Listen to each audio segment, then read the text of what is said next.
Hello and a very good morning to all our viewers in Nigeria and around the world to the AM News here on Global Television.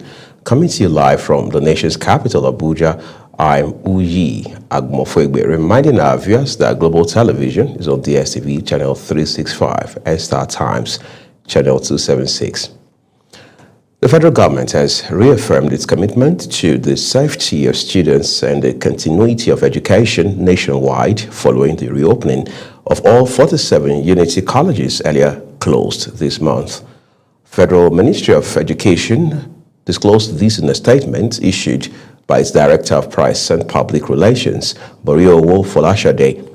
The statement says academic activities have fully resumed in the affected schools after security measures within and around the campuses were strengthened. It further reassured parents, guardians, and the public that the safety, welfare, and well-being of students remain a top priority of the federal government. President Bola Tinubu will today present the 2026 appropriation bill to a joint session of the National Assembly. Clerk to the National Assembly, Kamoru Ogulano, disclosed this in a statement signed by Secretary, Human Resources and Staff Development of the National Assembly, Essien Eyo Essien. The National Assembly also announced restricted access to the complex from 11 a.m. for security reasons ahead of the presentation. As part of efforts to strengthen Nigeria's foreign policy, the Senate has confirmed all 64 nominees for career and non-career ambassadorial positions. This follows the adoption of a report by the Committee on Foreign Affairs, chaired by Senator Sani Bello. Topsy Gimba has details. The confirmation was, however, not without tension, as Senator Sabi Yau objected to the non-inclusion of any nominee for Zamfara State in the ambassadorial list and called on the president to address the abnormality. The ambassadorial nominees, and to my dismay, I couldn't find Zamfara State on the list. None, both career and non-career. So, I wonder, I wouldn't say that, I believe it must be an oversight by some officials that will have used the hands and eyes of Mr. President.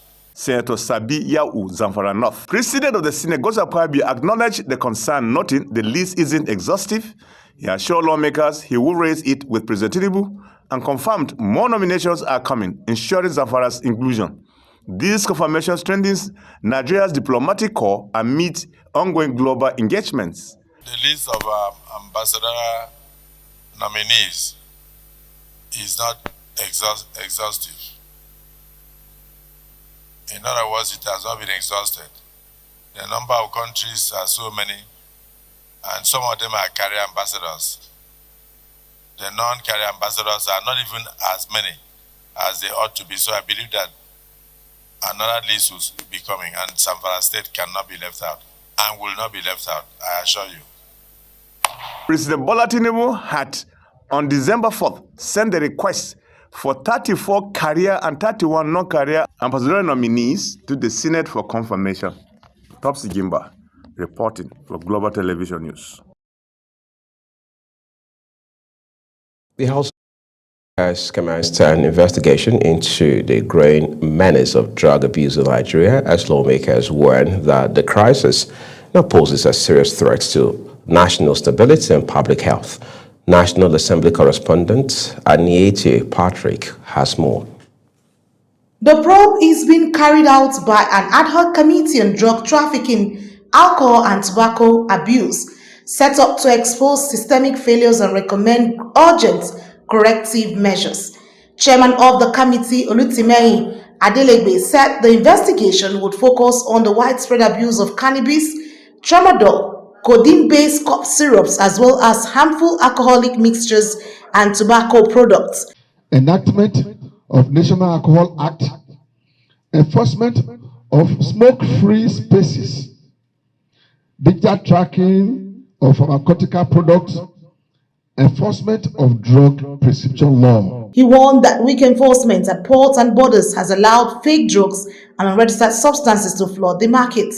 leaving entire communities devastated by addiction, crime, and preventable deaths. Business model can be allowed to thrive at the expense of Nigerian lives.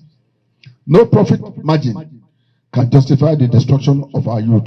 The United Nations Office on Drugs and Crime also raised fresh concerns describing drug use in Nigeria as alarming and far above the global average. Drug trafficking is not merely a law enforcement issue. It is not only about NDLA or NAFDAC or what have you. It's an economic crime. The National Drug Law Enforcement Agency pledged its support for the investigation, calling for stronger legislation, improved regulation, enhanced treatment systems, and increased operational resources to curb drug abuse and trafficking nationwide. Increased use of non-conventional routes, including courier services, luggage consignment, and digital ordering systems. Growing involvement of transnational criminal networks exploiting regional instability and porous borders. Emergence of clandestine methamphetamine laboratories, particularly in the fringe urban and rural settlements. Lawmakers say recommendations from the investigation will guide reforms aimed at protecting public health, saving lives, and strengthening Nigeria's fight against illicit drugs. From the National Assembly, Anyeti Patrick, reporting for Global TV News. Oh, thank you so very much, Anyeti. Elderly citizens and widows in Imo State are receiving financial and medical assistance under the Renewed Hope Initiative Elderly Support Scheme to cushion economic hardship during the Yuletide season. Nigeria's First Lady and National Chairman of the initiative, Senator Oluremi Tinubu, was represented at the event by the wife of Imo State Governor Chioma Uzodinma. A correspondent in Owerri, Marachi Ibe, has more. The distribution exercise in Owerri brings together elderly beneficiaries from across the state, with each recipient receiving 200,000 naira alongside medical support. Delivering the First Lady's address, the wife of Imo State Governor Chioma Uzodinma says the scheme, themed Finding Joy in Old Age, is aimed at ensuring senior citizens live with dignity, comfort, and proper care. She states that 9,500 vulnerable elderly persons aged 65 and above are benefiting nationwide, covering the 36 states, the Federal Capital Territory, and members of Defense and Police Officers' Wives Association. As we approach the festive season, it is crucial to emphasize the importance of prioritizing our elderly citizens in our initiatives. They have walked difficult paths so that the younger generations may have smoother roads to travel. It is therefore our moral duty and indeed our joy to ensure that they live their twilight years in comfort, good health, and dignity. The First Lady encourages senior citizens to remain active, maintain good health, and find purpose through community involvement and service to others. My advice to our senior citizens is to do all that is possible to find joy in old age. Let us find purpose in community, compassion, and care. Let us remember that aging gracefully is not just about longevity, but about being surrounded by love, support, and respect. Some beneficiaries express appreciation for the intervention, describing it as timely and helpful. I'm so glad. I'm so happy. I thank God for the First Lady of Federal Republic of Nigeria and our First Lady here, Barrister Chioma Uzodinma, who deemed it necessary that the elders need to celebrate the Christmas celebration. So we are happy and we thank God. I was very, very happy when we are gathered here today that the wife of SLSC, invited the elderly people to do Christmas for them. So we pray that God will bless him, bless his family, since he remembered the elderly people and give them an appreciation for Christmas party. First Lady reiterates that the Renewed Hope Initiative continues to prioritize inclusive social support for elderly citizens and other vulnerable groups. From Owerri, Amarachi Ibe, reporting for Global TV News. We appreciate your reports in Amarachi. As the International Organization for Migration (IOM) advocates safe and orderly migration, experts are calling for adjustments in policies. Speaking in an exclusive interview as part of activities to commemorate the significance of the day in 2025, Global Television's security and political analyst Professor Ibrahim Abubakar said these adjustments have become necessary to ensure global policy alignment. Zirao Nasir has details. In 2025, the International Migrants Day is marked under the theme Migrant Story, Cultures and Development, highlighting how human mobility enriches societies, drives economic growth, and strengthens connections across communities. The International Migrants Day is commemorated to acknowledge the millions of people who leave their native place or permanent shelters in search of safety, opportunity, and dignity across borders. The day is observed every year on 18 December to recognize the contributions, rights, and vulnerabilities of migrants worldwide. It draws attention to the hundreds of millions of people living or working outside their place of birth, including refugees, students, care workers, seafarers, and undocumented laborers, and highlights how migration shapes economies, cultures, and families across borders. Professor Ibrahim Abubakar, Global TV Security and Political Analyst, says the policy framework which they are working now needs to be expanded to work on safety, protection, and other measures of control. Migration has been one of the openings for exploration, ventures, businesses, and all, even science and technology. Well, I think the International Organization for Migration needs to make some adjustment in their policies.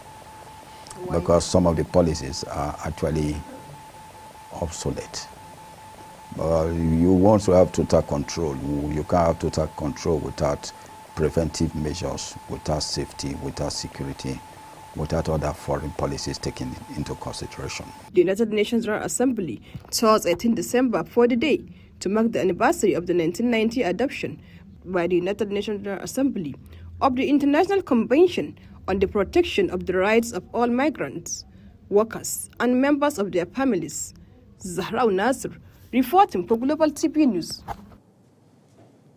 Away from Zarao's reports now, President Bola Tinubu has approved the reconstitution of the board of the Nigerian Electricity Regulatory Commission, NERC, following the Senate's confirmation of its members on December 16. Special Advisor on Information and Strategy to the President, Bayo Onanuga, said in a statement that Dr. Musiliu Olalekan Oseni has been appointed chairman of the commission. Minister of Works, Engineer David Umahi, has defended President Bola Tinubu's record in the Southeast, dismissing claims by Senator Eyinaya Abaribe that the region has no reason to support the president, warning that such assertions distort facts and ignore measurable progress. Speaking in Abuja at a press briefing, Umahi said Abaribe's remarks amounted to what he called an attack on the reality of federal investments in the Southeast under President Bola Ahmed Tinubu. Umahi noted that his response was neither emotional nor partisan, but rooted in governance, facts, and verifiable outcomes, insisting that the region has benefited significantly under President Tinubu. This is Global Television, and you're watching the live broadcast of the AM News with Uyi Agbofwebe. When the rest of the broadcast returns shortly, Central African Republic tightens security for December 2026 presidential election. Details coming shortly, plus business and sports stories for you on the other side of this break. We urge you to stay with us.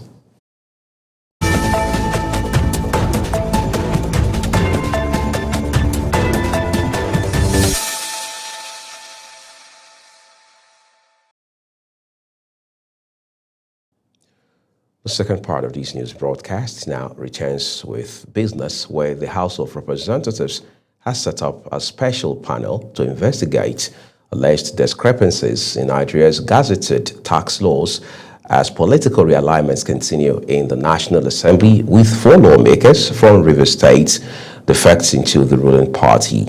National Assembly correspondent Aniete Patrick was there for Global Television. The House of Representatives has constituted a 7-member committee to probe claims that the tax laws published in the official government gazette do not reflect what was passed by the National Assembly. Speaker of the House, Tajuddin Abbas, announced the composition of the committee during plenary on Thursday.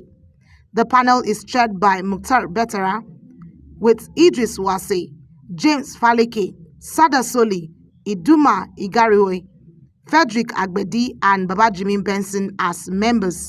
I'm happy to announce to you that the following members have been appointed to the committee.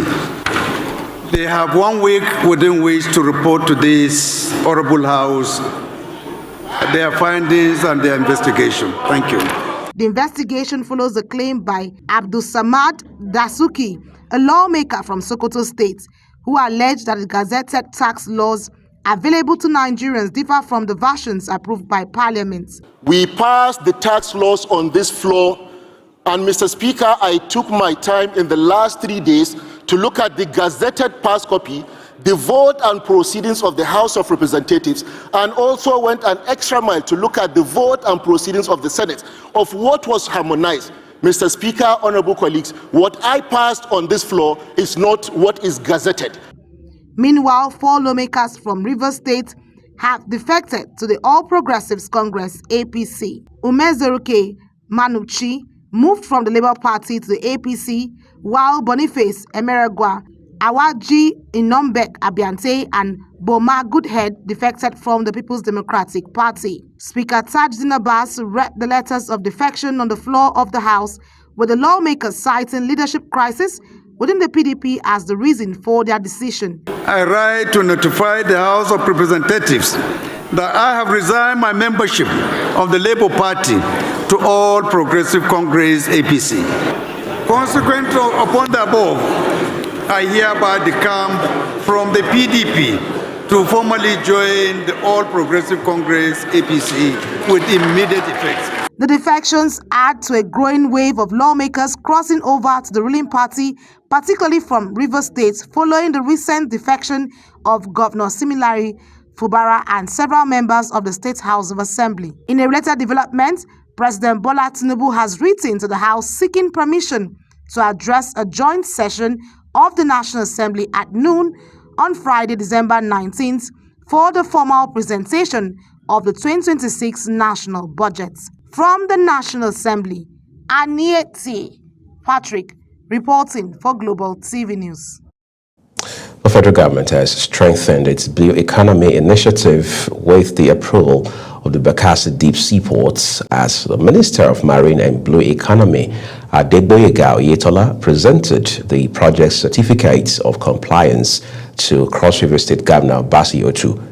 The minister described the Bakassi Deep Seaports as a strategic national asset aligned with President Bola Tinubu's Renewed Hope agenda, particularly in efforts to position Nigeria as a competitive maritime and logistics hub. He also assured that the federal government would continue to support Cross River states to ensure the successful delivery of the project, while commending Governor Otu for his commitment and the pace of work on the seaport. Let's turn to the foreign scene for you now.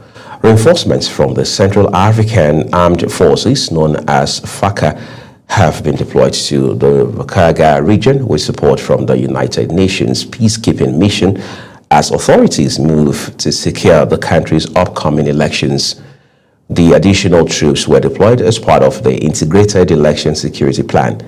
The Central African Republic is preparing to hold presidential, parliamentary, and municipal elections on December 28th, the first local government polls in decades.